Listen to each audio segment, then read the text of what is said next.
Hello friends, இன்றைக்கி நம்ம சேனலில் என்ன பார்க்க போகிறோன்னா மிகவும் முக்கியமான எச்சரிக்கையான ஒரு ஜோதிட தாள்களை தான் இப்போ இந்த வீடியோவில் அதிரடியாக பார்க்க போகிறோம். ஜோதிட தாள்களை அதிரடியாக பார்க்குறதுக்கு முன்னாடி எதை பற்றிய ஜோதிட தாள்களை பார்க்க போகிறோங்கிறத இன்ட்ரோ மூலிமா ஷேர் பண்ணுறேன். எதை பற்றிய ஜோதிட தாள்களை பார்க்க போகிறோங்கிறத இன்ட்ரோ மூலிமா தெரிஞ்சு அதற்கேற்ப நடந்து பயன்பெறுங்க.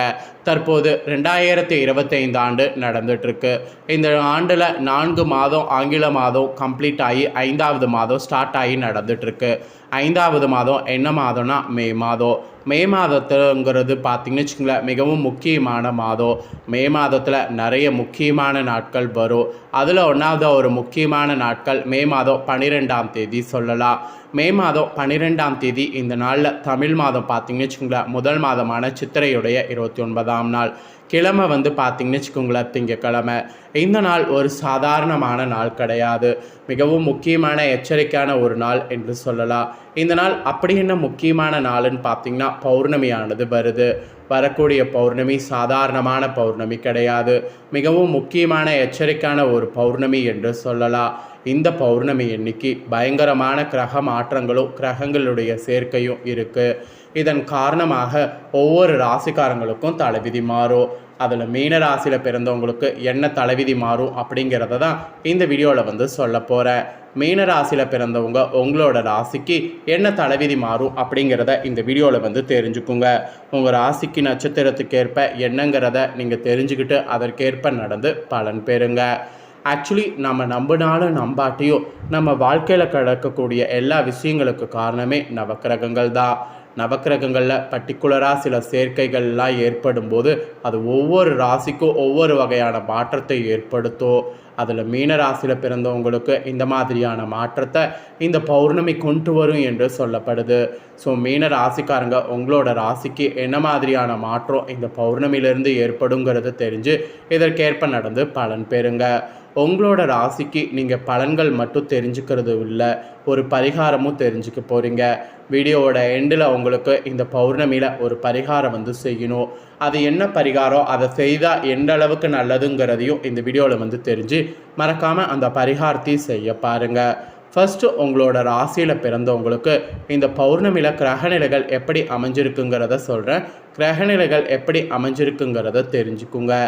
ராசியில் சுக்கிரன், தனவாக்கு குடும்பஸ்தானத்தில் சூரிய புதன், தைரிய வீரியஸ்தானத்தில் குரு சந்திரன், பஞ்சமஸ்தானத்தில் செவ்வாய், ரணருண ரேகஸ்தானத்தில் கேது, ஐனசைன போகஸ்தானத்தில் சனி ராகு. இந்த மாதிரி கிரகங்கள் உங்களுக்கு வள வரப்போகுது. கிரகங்கள் இப்படி வள வருவது மட்டும் இல்லாமல் இந்த பௌர்ணமியிலிருந்து கிரக மாற்றங்கள் வேற இருக்குது. கிரக மாற்றங்கள் எப்போன்னு பார்த்திங்கன்னா, பௌர்ணமி முடிந்து 14ஆம் தேதி அன்னைக்கு சூரிய பகவான் தனவாக்கு குடும்பஸ்தானத்திலிருந்து தைரிய வீரியஸ்தானத்துக்கு மாறுறாரு. அப்புறம் 16ஆம் தேதி அன்னைக்கு புதன் பகவான் தனவாக்கு குடும்பஸ்தானத்திலிருந்து தைரிய வீரியஸ்தானத்துக்கு மாறுறாரு. அதுக்கப்புறம் 31ஆம் தேதி அன்னைக்கு சுக்கிர பகவான் ராசியிலிருந்து தனவாக்கு குடும்பஸ்தானத்துக்கு மாறுறாரு. இந்த மாதிரி முக்கிய கிரக மாற்றங்கள் இருக்குது. இந்த கிரக மாற்றங்கள் கிரகநிலைகள் இதனோட அடிப்படையில் உங்களோட ராசி நட்சத்திரத்துக்கு இப்போ பலன்களை பார்க்க போகிறோம். ஸோ உங்களுக்கான பலன்களை தெரிஞ்சு இதற்கேற்ப நடந்து பலன் பெறுங்க. ஃபஸ்ட்டு புரட்டாதி 4ஆம் பாதத்தில் பிறந்த மீன ராசிக்காரங்களுக்கு சொல்லப்பட்டிருக்கு. இதில் பிறந்தவங்களுக்கு இந்த மாதம் பௌர்ணமியிலிருந்து தாய்மாமனிடமிருந்து கருத்து மோதல்கள் ஏற்படுவதற்கு வாய்ப்புகள் இருப்பதால் அவங்க வகையில் விட்டு கொடுத்து செல்வது நல்லது. அப்போ தான் பிரச்சனை ஏற்படாமல் தப்பிக்க முடியும். அப்புறம் உத்தியோகத்தில் இருக்கக்கூடிய உங்களுக்கு அதிகமான உழைப்பினை கொடுக்க வேண்டியது வரும். அப்படி கொடுத்தாதான் நீங்கள் உங்களுக்கான பதவி உயர்வு ஊதிய உயர்வு பெற முடியும். வேலையெல்லாம் கவனமோடு செல்வது நல்லது, இல்லைனா உங்களுக்கு பெருத்த நஷ்டம் ஏற்படும். பிள்ளைகள் வகையில் கூட உங்கள் தேவையை பூர்த்தி செய்ய முற்படணும். அதே சமயம் உறவினர்களுடைய வருகையானது உங்களுக்கு இந்த பௌர்ணமியிலிருந்து இருக்கும். பெண்களுக்கு கூட எடுத்த காரியங்கள் எடுத்த மாதிரியே சிறப்பாக செய்து முடிக்க முடியும். பணவரவு கூட எந்த பிரச்சனையும் இல்லாமல் எதிர்பார்த்தபடி பணவரவு இருக்கும். சாதுரியமான பேச்சு உங்களோட ராசிக்கு இந்த பௌர்ணமிக்கு பிறகு வெற்றிக்கு உதவும். மாணவர்களுக்கு கூட பாடங்களை நன்கு படித்தீங்கன்னா மற்றவர்களுடைய மதிப்புக்கு ஆளாவீங்க. திறமையான செயல்பாடுகள் உங்களுக்கு பயங்கரமாக வெற்றிக்கு உதவும். ஸோ மொத்தத்தில் உங்கள் திறமையை வெளிக்காட்டணும். புரட்டாதி 4ஆம் பாதத்தில் பிறந்த மீன ராசிக்காரங்களுக்கு இந்த மாதிரியான பலன் பௌர்ணமியிலிருந்து கிடைக்கும் என்பது குறிப்பிடப்பட்டிருக்கு. நெக்ஸ்ட்டு உத்திராடத்தில் பிறந்தவங்களுக்கு சொல்லப்பட்டிருக்கு. உத்திராடத்தில் பிறந்த உங்களோட ராசிக்கு இந்த மாத பௌர்ணமியிலிருந்து எல்லா நன்மைகளும் தடையின்றி அடைவதற்கு வாய்ப்பு இருக்குது. மாணவர்கள்லாம் நீங்கள் கல்வியில் பயங்கரமான முன்னேற்றம் காண்பீங்க. இதுவரை தொந்தரவு கொடுத்து வந்த நோய்கள்லாம் உங்களுக்கு விலகும். அதனால் ஏற்பட்ட மனபாரெல்லாம் உங்களுக்கு குறையும். வரக்கூடிய உபரி வருவாயால் கடன்லாம் உங்களுக்கு அடையப்படும். தொழிலதிபர்கள் கூட நீங்கள் எதிர்பார்த்தபடி வரவுகள் வந்து சேரும். அதனால் வரவுகள் வருவதை நல்லா எடுத்துக்குங்க என்பது உங்களுக்கு சொல்லப்பட்டிருக்கு. அப்புறம் தொழில் வியாபார தொடர்பான பணிகளில் இருந்த தடங்கல்கள் நீங்கும். சாதுரியமான பேச்சு வியாபார விருத்திக்கு கை கொடுக்கும். உத்தியோகத்தில் இருப்பவங்க கூட அலுவலக பணி தொடர்பாக அலைய நேரிடலாம். குடும்பத்தில் இருந்த சிறு சிறு பிரச்சனைகள் உங்களுக்கு சரியாகும். கணவன் மனைவிக்கிடையே விட்டு கொடுத்து செல்வதன் மூலம் நன்மை உண்டாகும். அதனால் கணவன் மனைவியாக இருக்கிறவங்க விட்டு கொடுத்து செல்லுங்க. இது உத்திராடத்தில் பிறந்தவங்களுக்கு சொல்லப்பட்டிருக்கு. அப்புறம் ரேவதியில் பிறந்த மீன ராசிக்கு சொல்லப்பட்டிருக்கு. இதில் பிறந்தவங்களுக்கு இந்த மாத பௌர்ணமியிலிருந்து புதிய ஒப்பந்தங்கள்லாம் கை கொடுக்கும். தொழிலதிபர்கள் பங்குதாரர்களிடம் எச்சரிக்கையாக ஒரு பக்கம் இருக்க வேண்டும்.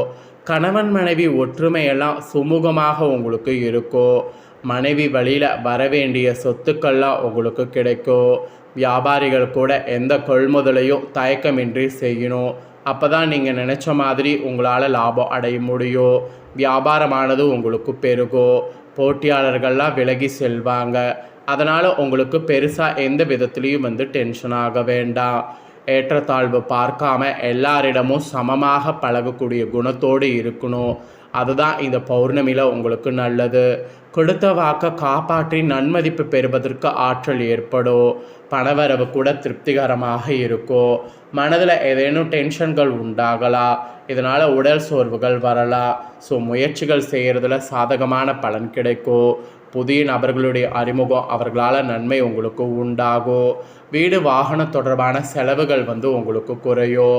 வழக்கு விவகாரங்கள்லாம் வைத்திருந்தீங்கன்னா அதில் கவனமாக இருக்கணும். ஆக மொத்தம் உங்களோட ராசி நட்சத்திரத்துக்கு இந்த பௌர்ணமிக்கு பிறகு இதுதான் பலன் என்பது குறிப்பிடப்பட்டிருக்கு. ஸோ உங்களுக்கான பலனை தெளிவாக இந்த வீடியோவில் உங்களோட நட்சத்திரத்துக்கு ஏற்ப சொல்லிட்டேன். சொன்னதை நீங்கள் தெரிஞ்சிருப்பீங்க. தெரிஞ்சதுக்கேற்ப நடந்து பயன்பெறுங்க. நீங்கள் இதை பார்த்து பயனடைகிறது போல் உங்கள் ஃப்ரெண்ட்ஸ் ஃபேமிலி இருக்கவங்களும் பயனடையணும்னு நினச்சிங்கன்னா அவங்களுக்கும் வீடியோ ஷேர் பண்ணுங்கள். நெக்ஸ்ட்டு இப்போ பரிகாரம் ஒன்று பார்க்க போகிறோம். இந்த பௌர்ணமி சாதாரண பௌர்ணமி கிடையாது. இந்த சித்ரா பௌர்ணமியில் நினைத்த காரியம் நினைத்த வேகத்தில் எந்த தடையும் இல்லாமல் கைகூட இப்படி ஒரு விளக்கேற்றணும். அது என்னங்கிறத வாங்க இப்போ இந்த வீடியோவில் பார்க்கலாம். சித்ரா பௌர்ணமி என்பது தெய்வ வழிபாட்டுக்கு மிக சிறந்த நாளாகும். இந்த நாளில் குலதெய்வ வழிபாடு இஷ்ட தெய்வ வழிபாடு ஆகியவெல்லாம் செய்தால் காரிய சித்தி ஏற்படும். ஜோதிட சாஸ்திரத்தின்படி சந்திரன் உயிராற்றலுக்கான கிரகமாக சொல்லப்படுது. இத்தகைய சந்திரனுக்குரிய நாள் பௌர்ணமி என்பதால் இந்த நாளில் நாம் செய்யக்கூடிய வழிபாட்டின் மூலம் நம்மளுடைய எண்ணங்களில் இருக்கக்கூடிய ஒரு விஷயம் நிறைவேற வேண்டும் என்ற எண்ணத்தை அவரே நிஜமாக்கி கொடுப்பாரு. இந்த ஆண்டு சித்ரா பௌர்ணமி சித்திர நட்சத்திர நாளில் இணைந்து வருவது இன்னும் சிறப்பு. சித்திர பௌர்ணமி அன்று நம்மளுடைய கோரிக்கைகள் விருப்பங்கள் நிறைவேற எளிமையான விளக்கு பரிகாரத்தை செய்தாலே அளவில்லாத பெரிய அளவிலான பலன்களை பெற முடியும். பௌர்ணமி என்று சந்திரனுடைய ஒளிக்காற்றுகள் நம்மளுடைய உடலில் பட வேண்டும். அதனாலே கிரிவல செல்லக்கூடிய முறை ஏற்பட்டதாக சொல்லப்படுது. இப்பேற்பட்ட இந்த சித்ரா பௌர்ணமி ஒளிமயமான மிகவும் சக்தி வாய்ந்த ஒரு நாள். தெய்வீக சக்தி அதிகம் நிறைந்திருக்கக்கூடிய இந்த நாளில் நாம் குறிப்பிட்ட நேரத்தில் குறிப்பிட்ட முறையில் விளக்கேற்றி வழிபட்டால் நம்ம என்ன வேண்டிக் கொண்டாலும் அந்த வேண்டுதல் அப்படியே நிறைவேறும். இது ஆன்மீக பரிகார நிபுணர்களே சொல்லியிருக்காங்க. அதனால் நம்பிக்கையோடு செய்து நம்பிக்கையோட பலன் பெறுங்க. இந்த முக்கியமான தாள்களை நீங்கள் எல்லாம் பார்த்து பயனடைஞ்சது போல் உங்கள் ஃப்ரெண்ட்ஸ் ஃபேமிலியில் இருக்கிறவங்களும் பார்த்து பயனடையணும்னு நினச்சிங்கன்னா வீடியோ லைக் பண்ணி ஷேர் பண்ணுங்கள். வீடியோவை உங்கள் ஃப்ரெண்ட்ஸ் ஃபேமிலியில் இருக்கவங்களும் பார்க்கட்டும். அவங்களும் மீன ராசிக்காரங்களாக இருந்தாங்கன்னா இந்த தாள்களை தெரிஞ்சு இதற்கேற்ப நடந்து பலனடையட்டும். நெக்ஸ்ட்டு நம்ம சேனலில் நிறைய முக்கியமான வீடியோலாம் போடப்படும். அதை எல்லாத்தையுமே உடனுக்குடனே தெரிந்து கொள்ள மறக்காமல் நம்ம சேனலை சப்ஸ்கிரைப் பண்ணுங்கள். கூட பெல் பண்ண ப்ரெஸ் பண்ணுங்கள். ஃபஸ்ட் டைம் பார்க்குறவங்க சப்ஸ்கிரைப் பண்ணாமல் இருக்கிறவங்க சப்ஸ்கிரைப் பண்ணி பெல் பண்ண ப்ரெஸ் பண்ணிட்டிங்கன்னா இனி நான் போகிற மற்ற அப்டேட்டான எல்லா வீடியோஸும் நோட்டிஃபிகேஷன் உடனுக்குடனே தெரிந்து பயனடையலாம்.